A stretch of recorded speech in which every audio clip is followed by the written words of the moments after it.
relationship on the rocks is one thing, but paranoia that Mr. Perkins and the rest of our neighbors are plotting against us is entirely another. I can't exactly use my mom's technique and run off to a new town with this house partly in my name, though. So for now, I have to wait and hope that this is just some weird phase Kim is going through, like when she became obsessed with hot yoga. When I look out the window, there's a cluster of people in front of Mr. Perkins' house. This isn't unusual, but their somber mood is. There aren't any kids playing on the street, though at this time they might be at day camps or doing whatever else it is kids do at home in the summer. I spent most summers watching TV and waiting for my mother to get home from work. I slip on shorts and a shirt, grab the duffel I usually take with me only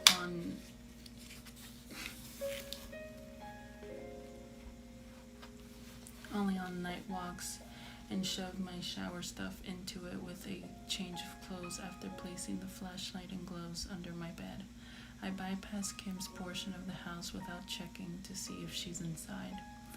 Instead of participating in the shower of shame, I decide to walk over to the local YMCA, where the annual membership I bought when we first moved in has been languishing for months. When I cross the street to say hi to the group of neighbors, which includes several older people I've seen around the block but haven't ever spoken to, the conversation goes quiet. Mr. Perkins gives me his usual hello, but his gaze isn't as bright as it usually is, and worry brackets his eyes. I leave. I spend an hour on the treadmill watching the various people in the gym, young kids heading to the pool for lessons, middle-aged guys lifting weights with friends, a group of older men heading into a fitness class. The guy on the treadmill next to me forgets his iPhone X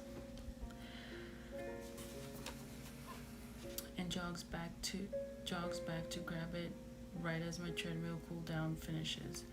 I have to wear flip-flops when I head into the shower, but I also don't feel as if the pounding spray is reminding me what a loser I am. If I needed a reason to start hitting the gym daily again, I guess I found it. Or maybe you're trying to lose the dad bod for a certain neighbor. I ignore inconvenient thoughts of Sydney while showering in public, then towel off and head to my locker. The elastic of my boxers has just snapped around my waist when I whip my head to the right, my body reacting to some disturbance in the force before my mind does. There's a guy sitting farther down on the bench where I've laid out my clothes, looking up at me with a goofy grin. He has trendly, messy hair and thick stubble that makes me itchy just looking at it. I look away from him and grab my gray sweatpants. Hey bro, he says, you live in Gifford, right?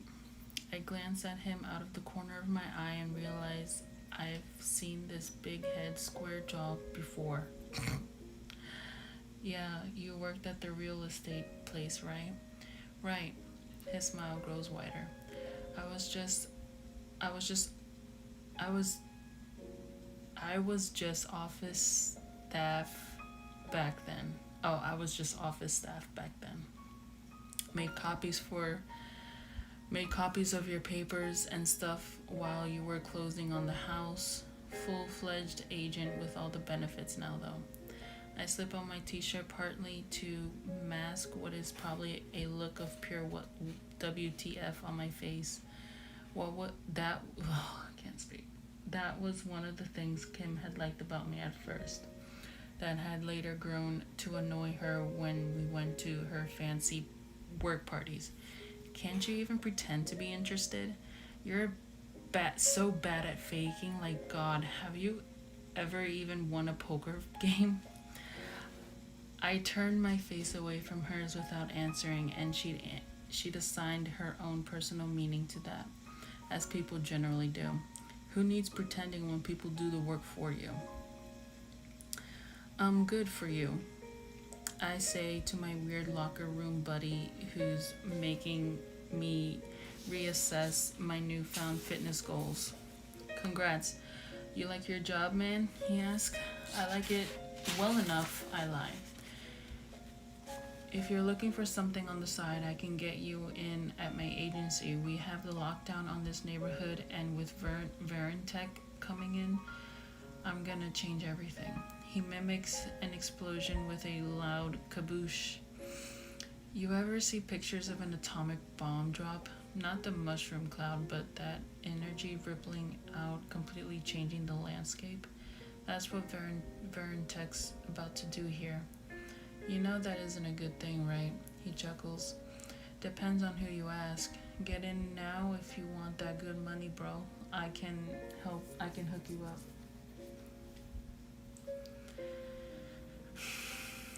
He hands me a card which I take with pinched thumb and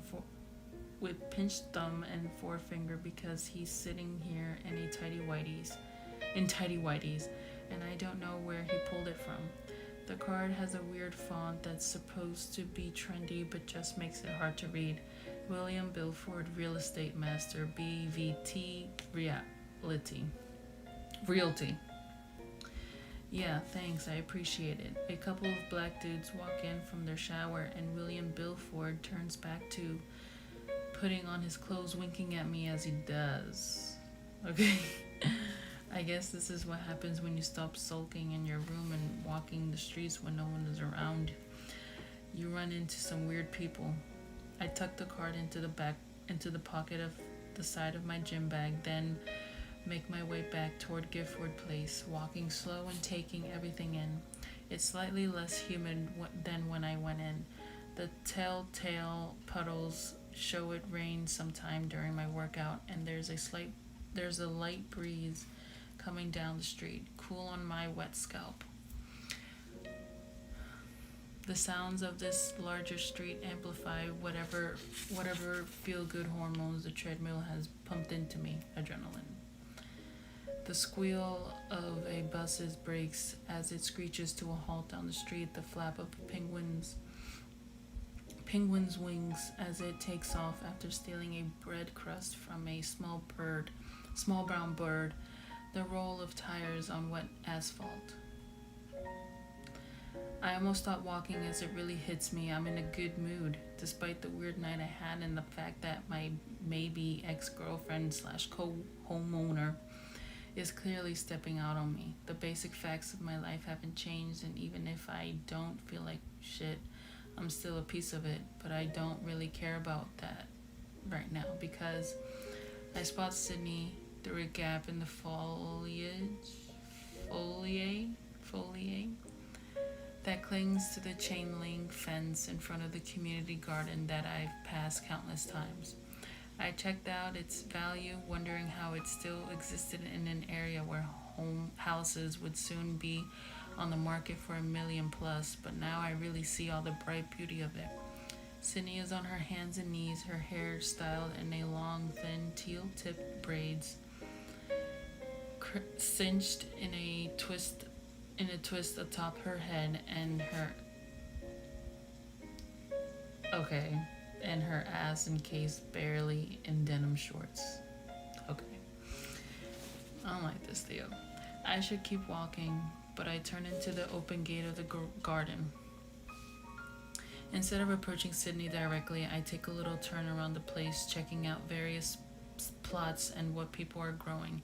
Lots of tomatoes and leafy greens, a half-built hen house, flowers galore, and rows of cuttings waiting to be planted. I'm not super interested in plants, but it feels weird to walk up on her from behind. Now, as I make my way around a plot that seems to be growing some kind of frizzy lettuce, she glances up at me.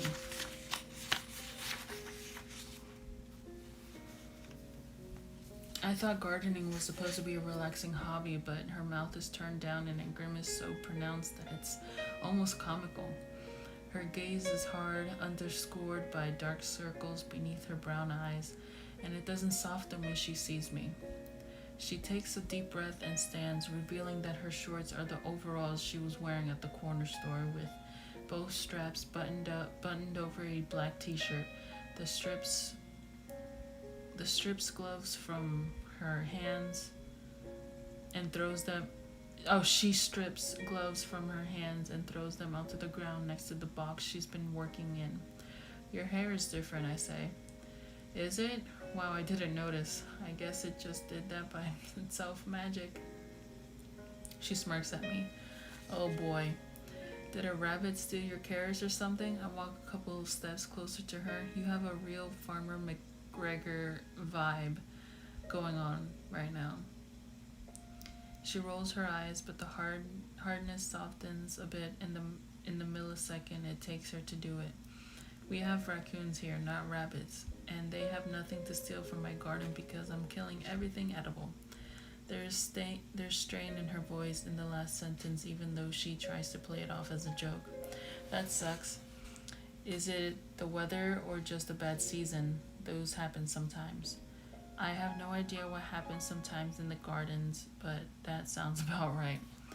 She shakes her head and bends down to grab one of those travel coffee mugs. From the clink of ice cubes, I'm guessing there's iced coffee inside. I'm not my mom, that's the problem. She sips almost angrily. She started this garden when I was a teenager. I was so mad when I had to waste weekends totting trash and helping set up plant boxes while my friends were outside the gates riding bikes or off at the beach or doing other fun shit. But now, well, she's not here to take care of these things, so I have to do it, and I'm the worst. Her mom owns a prime piece of land plus that fantastic house. I try not to be envious of what that kind of security must feel like. I would offer my gardening services in addition to my research services, but I'm not really good at stuff like this. I glance at the plot where she's been working. It does look a little less vibrant than the others, but it's not a total loss. That seems to be growing well, whatever it is. It's a weed. She says miserably, then laughs a little helplessly. I recognize this laugh, the one you make when you feel like you're just caught up in life's gears, slowly getting ground to dust. My envy retreats mostly. Some weeds are edible. Dandelions? You can make salad with that. Are you some kind of prepper or something? She asks. No, just something I picked up as a kid. I was briefly fascinated with things you could eat for free. Great, I guess that's one way to reveal you grew up poor and hungry. Look, you don't have to do this research thing, you know. I got it. It was nice of you to offer, but are you firing me? I place both hands over my chest. Wow, kick me when I'm down. You haven't started yet, she reminds me. A lot of this week's research is focusing on shit that's going to make you uncomfortable. For example, all this land originally belonged to indigenous tribes, right? And then they sold it. I say automatically. I know this history. For some beads, not really. Land sale didn't work the same for them. Mostly colonizers took what they wanted, and that's what keeps coming up as a research. She bites her bottom lip, releases it, sighs. I don't want to have to worry about your little white feelings, okay? Wait, do you think I'm racist or something? My body tenses and my cheeks go hot. And Sydney throws a hand up in the air. See, this is what I'm talking about. It doesn't matter if I think you are. Even if you aren't, you're gonna need me to reassure you about it. Like Preston got arrested this morning. I don't have the energy to make you feel better. Okay, I get that. I don't get the connection between a teenager getting arrested and me helping her, but I can deal with that later. I look at her, try to figure out her mood. I smile. I still want to help. I'll try to keep my white feelings, which aren't little, in check. She purses her lips, and I can tell she's trying not to laugh. Fine, whatever. But we need a safe word. Do we? She looks at me sharply. A safe word from when you're being dangerously white, she clarifies. I grimace, but say the first thing that pops into my head. How about howdy doody?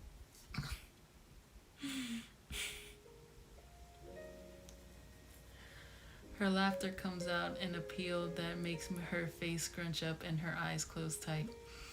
I don't even care if she's laughing at me. It sounds so much better than the being ground by gears sound, and I want to make her laugh like that again. Perfect, she says.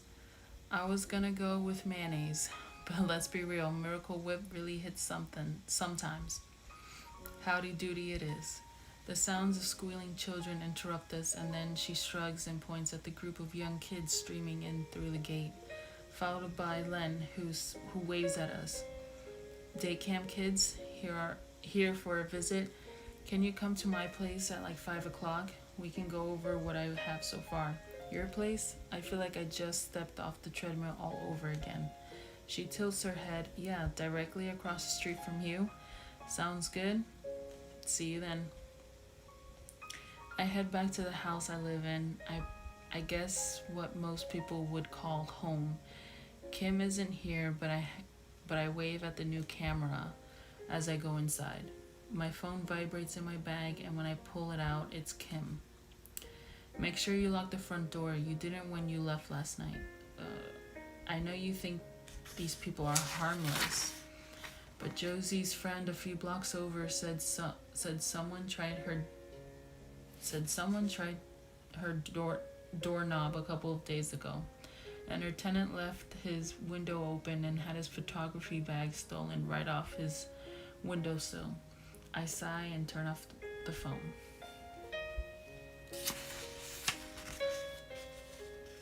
Chapter 7, Sydney. The papers Mr. Perkins gave me are spread out over the kitchen table's scratched and scuffed surface. I'm casually leafing through them like Theo isn't sitting there waiting for me to explain the project.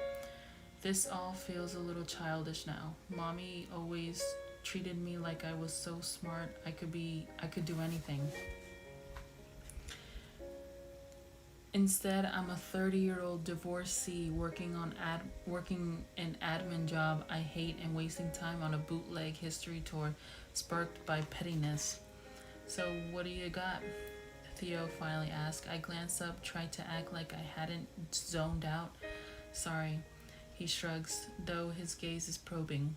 Are you going to talk about the history of the houses at all, like on the brownstone tour? He prods.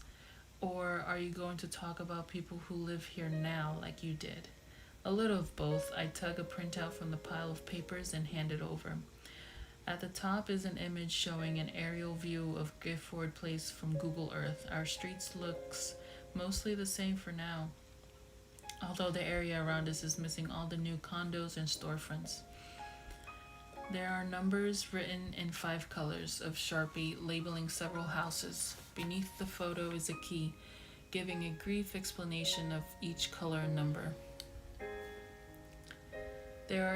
These are the stops I have so far, I say. The green outnumbers everything because they're the easiest.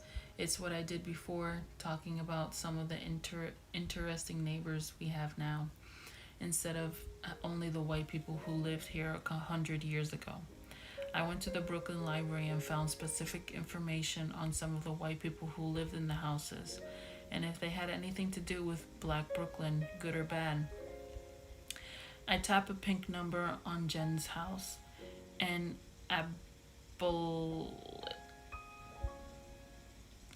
abolitionist lived here in the old days. Things got so heated that they had to move because a mob of angry men showed up and tried to kill him and his family. Whoa, Theo says. Here in New York, in Brooklyn? Yeah, here in Brooklyn. Okay, he says. So, what happened to the white people? Are you gonna talk about that? I've been wondering about that since the tour, actually. The tour guide talked about all these wealthy white families, but eventually the neighborhood became black. I fill in. Poor, he corrects me. I mean, everyone wasn't poor, but whenever I used to hear about Brooklyn, it was people warning me not to come here because it was dangerous and black. I cut in again. And this time he runs a hand through his hair. Well, they didn't say black. He shifts in his seat. I mean, it's rude to just say it, but that's what they meant, I guess. Rude? Rude? I lean forward a little as something dawns on me. Oh shit. Is that why you guys always whisper it? Like my friend is dating a black guy? He shrugs, embarrassed amusement dancing in his eyes. You aren't supposed to point out stuff like that. That's what my mom told me, at least. I burst out laughing, imagining white people chastising their kids for literally describing a person's race. I guess if you think being black is an unfortunate affliction, of course it would seem rude. I could push and ask why so many of them are eager to say the N-word if black makes them squirm, but I'm not trying to have to ring the howdy doody alarm while alone in my apartment with him. Okay, to answer your question, my tour is about Black Brooklyn, but I do go into why the white people, I whisper the last two words and he laughs, left. In more recent times, it was white flight? It was white flight to the suburbs, but back in the day, there was a panic of 1837. Basically, the bottom fell out of the slave and cotton market, and then all the rich people had to sell their land to recoup their losses. Why would slavery affect people in Brooklyn? He asked. I can't even hate because I only learned this shit recently myself. Slavery ended in New York 10 years before the panic, but not completely. And New York was the banking capital of the U.S. Slavery Slavery was a business. Cotton was a business. Rum was a business. Sugar was a business. Banks handle money for businesses. So boom, that's why. He has the nerve to smile. What's funny? I asked, straightening in my seat. I think your tour is going to do well.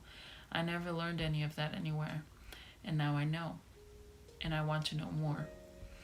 And anyone who comes on your tour will know and want to know more. That's pretty amazing.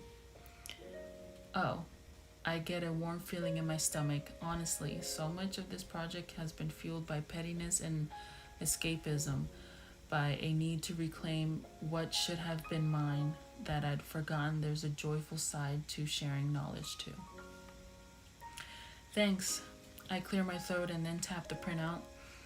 Anyway, pink text represents Black Brooklyn history topics. The purple numbers and text are things specific to Gifford Place. There's stuff I got from my mother and my own memory, but I want to talk to some older people in the neighborhood.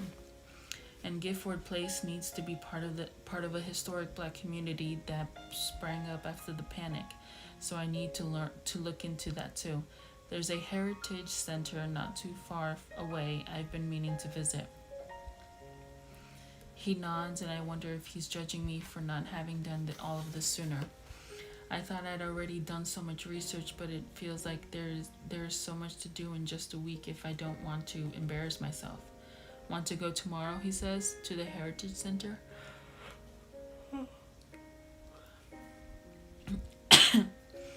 I raise my brow. Did you forget you're the assistant and not the boss? He grins. Sorry, I'm just excited. You only have yourself to blame.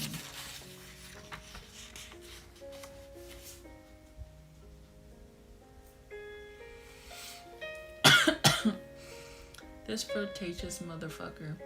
I narrow my eyes at him. We're going to the Weeksville Heritage Center tomorrow. Bring your camera if you want something to do in the meantime. Look into the Dutch West India Company. They were the ones who funded the Dutch coming here and played a big part in the formation of Brooklyn. But I haven't done a deep dive on them yet. If you need anything relevant to the tour, let me know. He nods again, his eyes scanning over the paper I handed him. I'll email this to you, too, if you write your email address down. I add, I'm kind of enjoying this tiny bit of authority. It's been so long since anyone listened to me without giving me any shit for one thing or another. You can take these papers and see what else you come up with. I just want to make it interesting for people. I lean back in my chair as he jots down his email. My face is still kind of warm, but my face is still kind of warm despite the fact that by next week Theo will go back to being a neighbor. I occasionally peep through his window, except maybe not even that, because I'll probably recommend he get some blinds.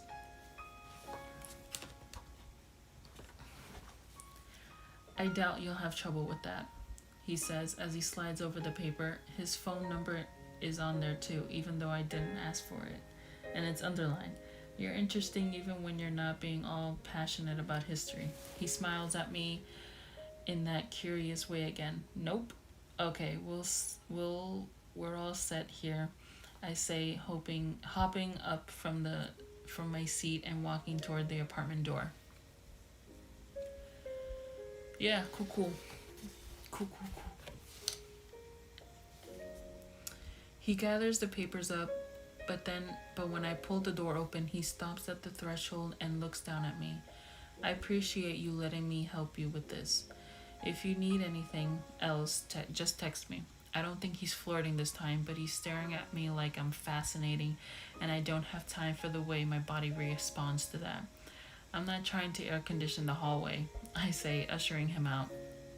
A flush spreads over his cheeks so quickly that it's almost startling, but he steps out into the humid hallway and doesn't stop until he's outside. He jogs down the stairs, then turns to wave and tips over a raised corner of slate sidewalk, and it's cute. I look down so I don't watch him head into his house. Somewhere nearby, a jackhammer is breaking up solid ground, and the whine of construction machinery floats through the air. A black woman with high cheekbones and a brown-skinned Asian woman walk down the street chatting in accented English. Each pushes a stroller with a white child tucked inside. They nod at me in greeting, and Toby starts up his barking as they pass by. As I close the door, I hear the phone ringing upstairs. All the way upstairs is Mommy's apartment. It could be a telemarketer every time I bother to answer. It's someone warning about auto insurance default for a car I don't own, or trying to scam me with questions about tax evasion.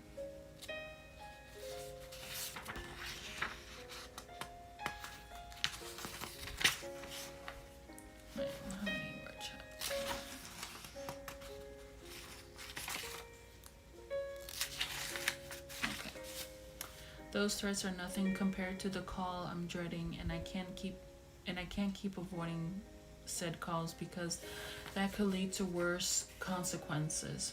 I bolt upstairs, pull the key from my pocket as I round the banister and fumble the door open. Hello? I pray for the automated click of a recording trying to sell me something or scam me. But a man's voice says, "Hello, is this Yolanda Green? A lifetime of lying to bill collectors enables me to lie smoothly and without hesitation." "She's out right now. May I take a message?" "She gets out a lot for a woman in her condition. Can I take a message?" I repeat, putting a little steel in my tone. These weasels had found her number at the hospital, trying to find out her condition. Getting her into the retirement home had felt like a spy mission, even if it had gone to shit in the end. "No message. I'll call back at a better time," which would be, "Actually, I have your number here. I'll have her call you back. Does that work?" He chuckles. "Sure." With that, I hang up and walk out of the apartment, feeling like I'm wobbling on stilts, my head spinning like it's in the clouds. My heart is still hammering from my dash up to the apartment, and I sit down in the middle of the staircase and drop my forehead to my knees, forcing myself to breathe. The air is humid and thick, and thick in the stairwell, and my nose itches from dust because I haven't swept up here in a while. But I don't get up. I can do this. I'm my mother's daughter. I can do this. I pull my phone out of my pocket and text Drea. Are you busy? I'm sorry to bother you every time, but they called again. I'm at work. We can work about this. We can talk about this later. Okay. I put the phone down and just breathe. I start to nod off a bit, the heat and the soul-deep fatigue threatening to pull me under. I feel too heavy, and the thought of carrying this body all the way down to my apartment is overwhelming. My eyes are drifting closed when Toby starts barking next door. I try to ignore him like I usually do, since his barks are damn near everything. Since he barks at damn near everything, but his bark is so inconsistent and almost desperate that I drag myself to my feet. This isn't how he sounds when demanding a walk or barking or whatever walks by outside. Or whoever walks by outside. I stumble down the stairs, still in a pre-nap fog, cursing Josie and Terry for not putting him into the new doggy daycare that they can certainly afford. When I get to the main landing, the front door of the house is wide open, and I freeze on the bottom step. Hadn't I closed it after Theo left? Oh God. I was in a rush, and I haven't been super sharp lately, but closing and locking the door is instinct for me, second nature. Mommy drilled that shit into me, especially because I'd sometimes be home alone during the time between when I left school and she got home from work. It was muscle memory now. I peered open the banister into the hallway, which is dark even in the midday because Drea always turns off the light as she heads out to work, another habit instilled by my mother. Toby is still barking wildly, but I stand in the bottom step like a kid afraid to hang their foot over the side of the bed because they expect the monster to pull them down into the darkness.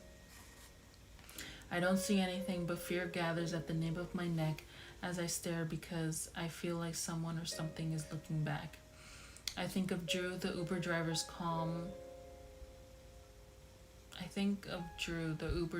calm as he ignored my demands that he stop. How he knew my last name and there was no trace of him on my phone. And I haven't even told anyone what happened. The shadows near the door shift and my heart slams in my chest. Someone is here. Sydney? I jump and damn near piss myself, but the voice is coming from outside. Miss Candace gripping her cane and peering in. You okay? I nod even though tremors of fear are running through my body. A light thrum against my constant tension. I was like, why are you so obsessed with me? Sorry.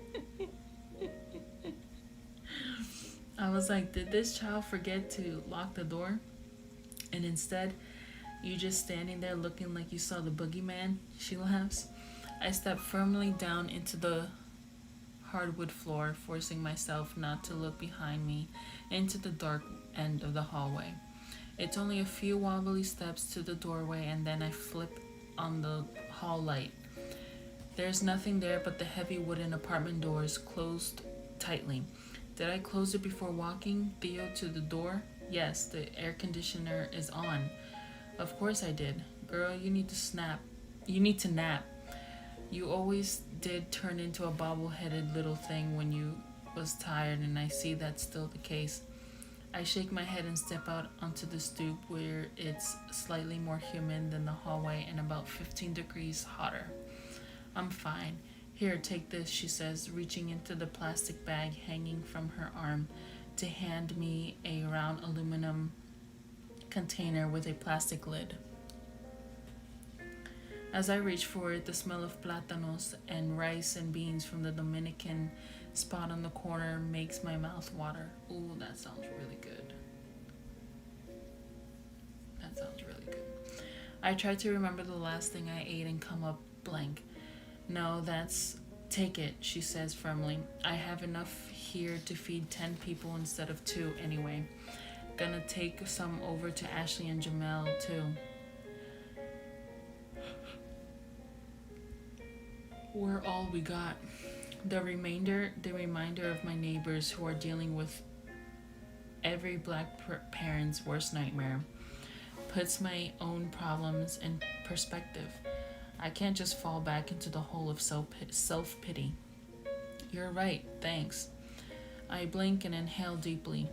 Are you doing okay? She shrugs. I'm old, my body hurts, but my brain is sharp as ever, even though some people wish that was otherwise. My fingers press into the sides of the aluminum container. Who? She sucks her teeth. These fools playing on my phone, trying to trick me into selling my house like I didn't spend 30 years processing loans at Apple Bank and wasn't blessed with 2 helpings of good sense. Some of the sauce from the beans dribbles out onto my fingers and I loosen my grip.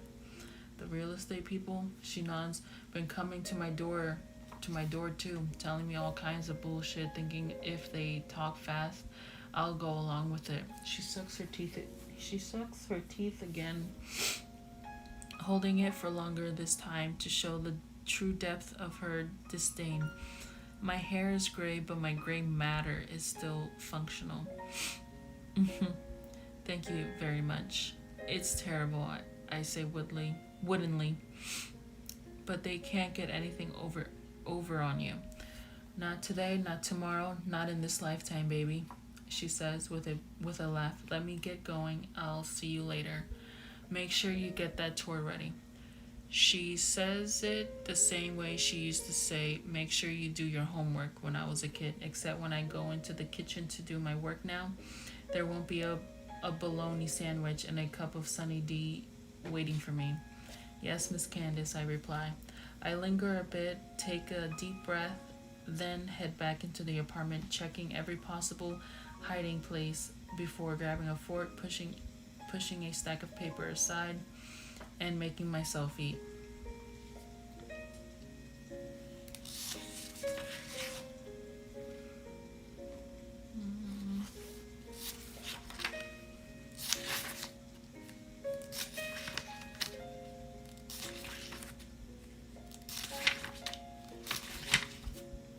Yeah, I'll save this for another day.